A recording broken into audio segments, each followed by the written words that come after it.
Hello friends. Data structure सीखने की इस सीरीज़ में आज हम देखेंगे हमारा चैप्टर 1, जिसमें हम पढ़ेंगे डेटा स्ट्रक्चर के कुछ फंडामेंटल। तो हमारे चैप्टर का नाम है introduction to data structure. Data structure का अगर आप वीडियो देख रहे हैं तो इससे पहले आपको कम से कम एक प्रोग्रामिंग लैंग्वेज का नॉलेज होना ज़रूरी है, ताकि आप डेटा स्ट्रक्चर के एप्लीकेशंस को भी प्रॉपरली समझ पाएँ। तो मैं उम्मीद करता हूँ कि कम से कम हमें सी लैंग्वेज का नॉलेज होगा, क्योंकि इस सीरीज़ में हम लोग डेटा स्ट्रक्चर में बताई गई बातों का एप्लीकेशन भी पढ़ेंगे। तो हो सकता है कि आपको अगर प्रोग्रामिंग लैंग्वेज नहीं आती हो तो आपको वो चीज़ें समझने में दिक्कत जाए। तो बेटर है कि आप मेरे ही वीडियो सीरीज़ हैं सी लैंग्वेज की भी, आप उसको व्यू करें। किसी भी प्रोग्रामिंग लैंग्वेज में वेरिएबल्स का कॉन्सेप्ट आप लोगों ने पढ़ा है। वेरिएबल्स क्या होते हैं? ये वो नाम है जो मेमोरी लोकेशन को रिप्रेजेंट करते हैं जहां पर हम डेटा को स्टोर करेंगे। यानी प्रोग्राम के एग्जीक्यूशन के दौरान रैम में जो डेटा को रखने के लिए मेमोरी मिलती है, उसको रिफर करने के लिए जनरली हम उसके नाम रख देते हैं। इन्हीं नाम को हम वेरिएबल्स कहते हैं। किसी भी लैंग्वेज में अलग अलग प्रकार के डेटा को हैंडल करने के लिए अलग अलग तरीके की अमाउंट की मेमोरी लगती है। उसको एक्सेस करने के लिए कुछ अलग रूल्स लगते हैं, ऑपरेशंस डिफाइंड होते हैं। यानी हम जिस तरीके से इंटीजर्स को हैंडल करते हैं, हम स्ट्रिंग्स को उस तरीके से हैंडल नहीं करते हैं। तो डेटा का मतलब होता है इंफॉर्मेशन, कॉन्स्टेंट्स। हम जो भी प्रोग्राम बनाते हैं उसमें किसी ना किसी डेटा को मैनिपुलेट कर रहे होते हैं, मैनेज कर रहे होते हैं। ये डेटा कई प्रकार का हो सकता है। एक ऑडियो वो भी डेटा है, एक वीडियो वो भी डेटा है, किसी की फोटोग्राफ वो भी डेटा है, नंबर्स ये भी डेटा है, किसी का नाम ये भी डेटा है। यानी डेटा कई प्रकार का होता है। ये अलग अलग प्रकार का होने की वजह से इनको हैंडल करने के तरीके में भी अंतर है। तो किसी भी लैंग्वेज में डेटा को बेहतर तरीके से मैनेज कर पाए, हम डेटा को कैटेगराइज करते हैं। इन्हीं को हम बोलते हैं डेटा टाइप्स। तो हर लैंग्वेज आपको प्रोवाइड करती है कुछ data types. A data type in a programming language is a set of data with the values having predefined characteristics. अब इंटीजर पे कुछ ऑपरेशंस डिफाइंड होते हैं, एडिशन, सब्ट्रैक्शन, मल्टीप्लिकेशन। पर आप देखते हैं कि स्ट्रिंग पे मल्टीप्लिकेशन नहीं होता। तो हर डेटा से रिलेटेड कुछ सेट ऑफ ऑपरेशंस होते हैं। तो डेटा और उस पर अप्लाई होने वाले ऑपरेशंस। तो डेटा की कैटेगरी बनाना इसलिए इंपॉर्टेंट है ताकि हम एफिशिएंटली उस पर ऑपरेशंस परफॉर्म कर सकें। अगर आप सी लैंग्वेज जानते हैं तो आप समझते हैं सी लैंग्वेज में प्रिमिटिव डेटा टाइप कौन से थे।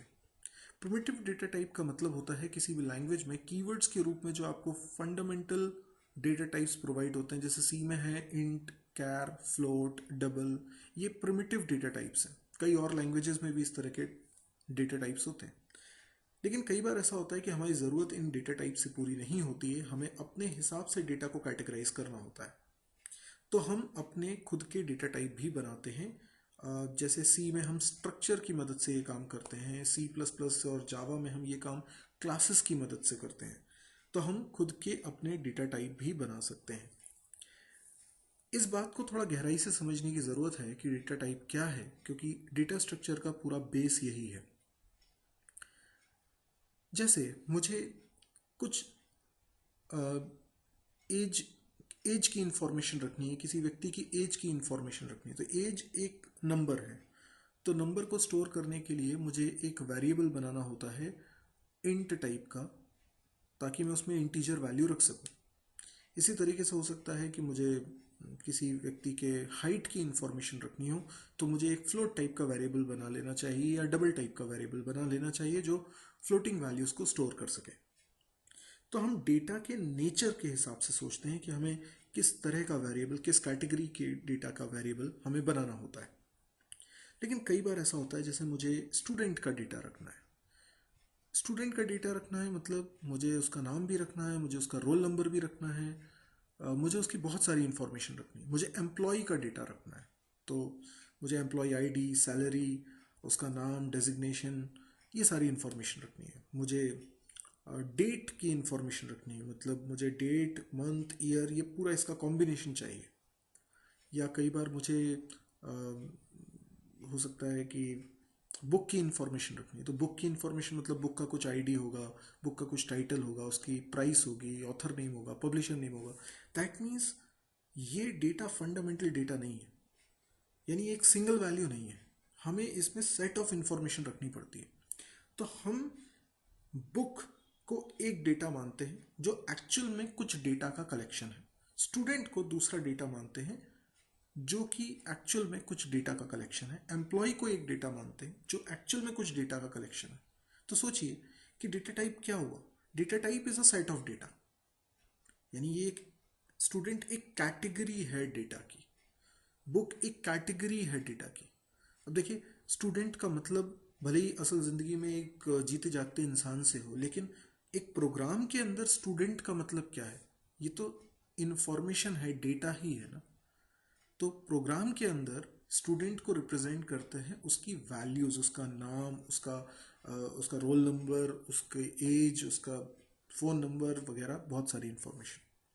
तो हमें ऐसे डेटा जो कि हमें किसी पर्टिकुलर प्रोग्राम या प्रोजेक्ट के हिसाब से सॉफ्टवेयर बनाने के दौरान ज़रूरी लगता है, हम डेटा अपने सहूलियत के हिसाब से डेटा टाइप डिफाइन कर लेते हैं, उसी को हम यूज़र डिफाइंड डेटा टाइप बोलते हैं। तो बेसिकली डेटा स्ट्रक्चर क्या हुआ? Data structure is a particular way of storing and organising data in a computer so that it can be used efficiently. तो हम क्या करते हैं, जैसे हमें स्टूडेंट का डेटा रखना है तो we have to define a structure.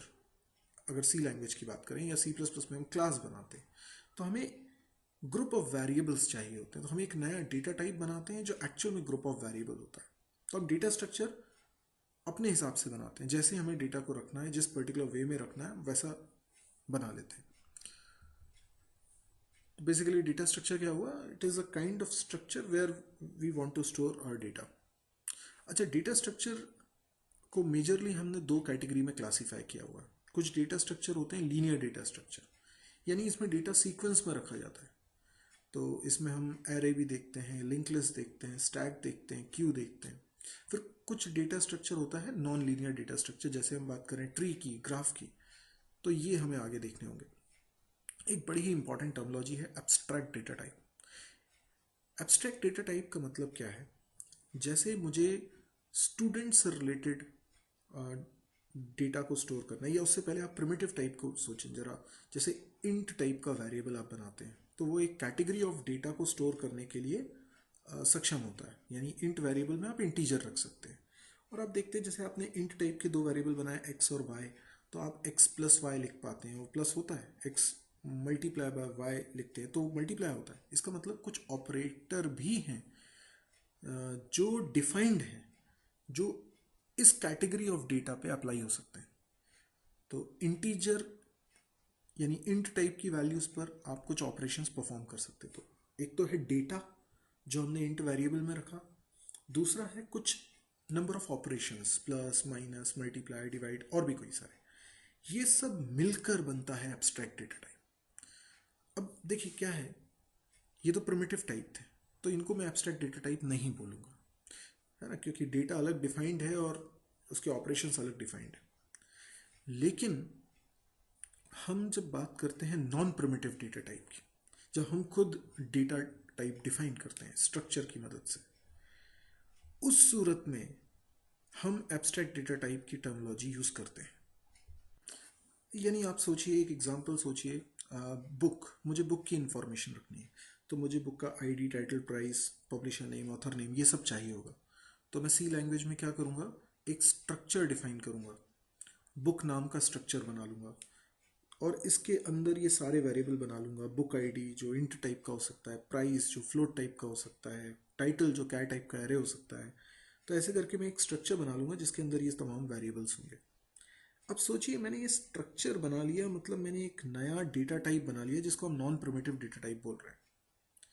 लेकिन इस डेटा टाइप जिसका नाम हमने रखा है बुक, इसका कोई वेरिएबल बनाते हैं तो वेरिएबल इतना बड़ा होगा कि वो पूरे बुक की इंफॉर्मेशन रख सकता हो। क्योंकि ये जो वेरिएबल होगा ना, इसके अंदर बुक आईडी रखने के लिए भी वेरिएबल है, टाइटल रखने के लिए भी वेरिएबल है, प्राइस रखने के लिए भी वेरिएबल है।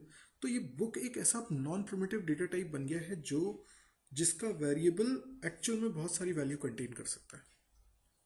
लेकिन क्या मैं दो बुक टाइप के वेरिएबल्स को ऐड कर सकता हूँ या मल्टीप्लाई कर सकता हूँ?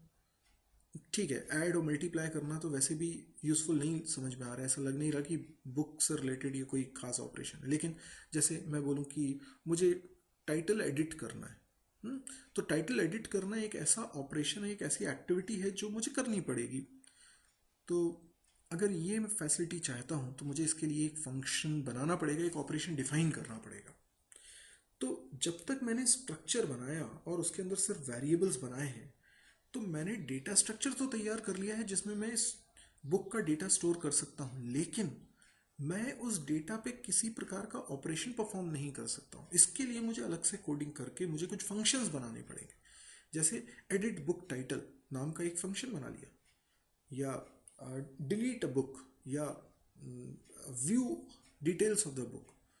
ये सब वो एक्शंस हैं, ऑपरेशंस हैं जो मुझे डिफाइन करने का लगता है बुक से रिलेटेड।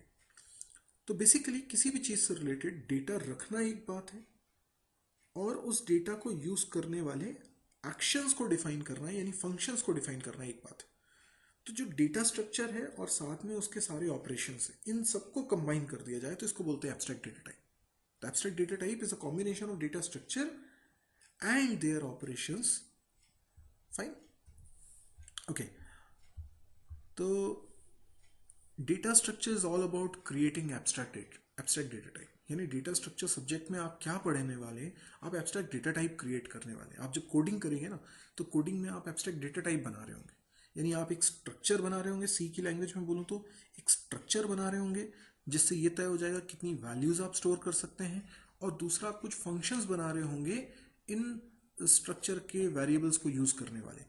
तो एक्चुअल में आप एब्स्ट्रैक्ट डेटा टाइप बना रहे होंगे। तो any piece of information can be handled by defining appropriate data type and set of possible operations. ये अप्रोच बहुत अच्छी होती है प्रोग्रामिंग की, कि हम किसी भी पीस ऑफ इंफॉर्मेशन को हैंडल करने के लिए डेटा स्ट्रक्चर भी बना दें और उसको मैनिपुलेट करने के लिए सारे ऑपरेशंस भी डिफाइन कर दें। तो ये हमारा बेसिकली डेटा स्ट्रक्चर का फंडामेंटल या इंट्रोडक्टरी पार्ट था। इसमें अगर आपको कोई प्रोग्रामिंग लैंग्वेज आती है तो डेफिनेटली आपको मेरी सारी बातें समझ में आई होंगी, और जो बातें नहीं समझ में आई हैं धीरे धीरे करके आपको समझ में आने लगेंगी। इनफैक्ट आप लोग चाहें तो कमेंट्स के ज़रिए मुझसे पूछ सकते हैं वो सारे सवाल जो आपको आज डाउट लगे हों, क्योंकि इसमें बहुत सारी टर्मिनोलॉजी हैं, टेक्निकल टर्मिनोलॉजी हैं, कई बार ये कंफ्यूज करती हैं। तो हो सकता है कि आपको कोई टर्मिनोलॉजी में और क्लैरिफिकेशन की ज़रूरत पड़ रही हो, ठीक है, आप वो पूछ सकते हैं। पर ये इंट्रोडक्शन लेक्चर है, मैं एक एक चीज़ की डिटेल में जाऊंगा और धीरे धीरे हम आगे के लेक्चर्स में वो डिटेलिंग वाला पार्ट कवर करेंगे। तो आई होप आपको ये लेक्चर पसंद आया हो, और अगर ये लेक्चर आपको पसंद आया तो आप इसको लाइक करना मत भूलिए। और इस तरह के बहुत सारे वीडियोस अभी मैं आपके सामने रखने वाला हूँ, तो आप इस चैनल को ज़रूर सब्सक्राइब करिए, क्योंकि अगर आप चैनल को सब्सक्राइब करते हैं तो जैसे जैसे मैं वीडियो अपलोड करता हूँ वैसे वैसे खबर आप तक पहुँचती जाती है। इसके अलावा आप चाहें तो वीडियो को अपने दोस्तों के साथ शेयर कर सकते हैं, अपने फेसबुक वॉल पे पेस्ट कर सकते हैं। आप चाहें तो मुझे कांटेक्ट कर सकते हैं, कमेंट्स कर सकते हैं, अच्छाई बुराई जो आपको लिखना है आप वो लिख सकते हैं। मेरा नाम सौरभ शुक्ला है, और इस पहले लेक्चर के बाद अब आपकी जर्नी स्टार्ट होती है। तो आज के लिए बस इतना ही, अगले लेक्चर में फिर मिलते हैं। Thank you.